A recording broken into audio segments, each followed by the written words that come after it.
also alluded to that fact, and he said he has been frustrated by the commissioners because sometimes he's not able to move forward because of certain commissioners who they have not named. And I did ask Rosalyn Akombe yesterday to name them now that she had nothing to lose. However, she did not, she was not willing to do that. But on page 4 of the Standard, if we just go back to the Standard and move on to page 4, we look at what we have on page 4 because it's still in relation to that particular story. You will see, and this is definitely a good read for you to get, especially if you're following up on what's happening and what he said and what must be done, or IEBC boss walks away from it all. So today being Thursday, and the elections are just about, what, 6 days away. It would be good to see what Wafula Chebukati has put down as the requirements. Otherwise, he will walk away, because it is largely thought that he may walk away if some of these things are not met. And of course, you can highlight some of those. Yes, certainly so.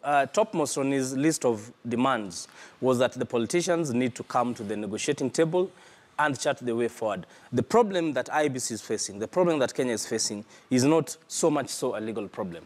It is a political problem. It's a purely political problem. Rosalyn Akombe mentioned that in her statement. She said what we're faced by is more of a political problem. The commission could get itself ready for the election, but the political issue is what hangs over us. Certainly so.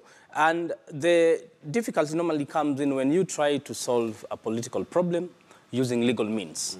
Because the most obvious and the most tempting way for you to solve a political problem using legal means will be for you to bend the laws, right, and maybe try to amend and change and adjust those laws so that they play in your favor. That will not meet the requirement of an even playing field for all contestants. So the first demand, political players ought to come down and they ought to have national interest. The second demand which the chairperson made is for the immediate resignation of all staff who are adversely mentioned. I think this has been all over. This has been the genesis of the protests that by would NASA. actually form part of the irreducible minimums that NASA has been calling for. The resignation of Ezra Chiloba, to be specific, and other commissioners who apparently are on, basically are compromised. Certainly so. That was one of the key requirements back then, all this time, I think 3-4 months ago. But then when you look at it, we are only at about less than a week to the fresh planned elections. In my opinion, even if Ezra Chiloba was to resign today and the other staff who were cited, I think then we'll be in a situation of too little, too late. Too little, too because late. Right now, the necessary infrastructure has been laid down. All the mechanisms of that election has been laid down. And one critical point which was mentioned by the commissioner, Rosalyn Akombe, when you look at the KM's kit, the KM's kit was reformatted, and it only has 2 candidates.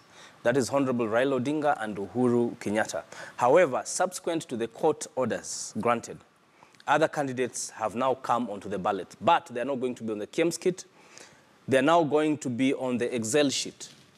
So you find a situation where 2 candidates are on the KM's kit, other 6 candidates are on the Excel sheet. So really that shows you that there are fundamental problems even in the technology that the IEBC seeks to use.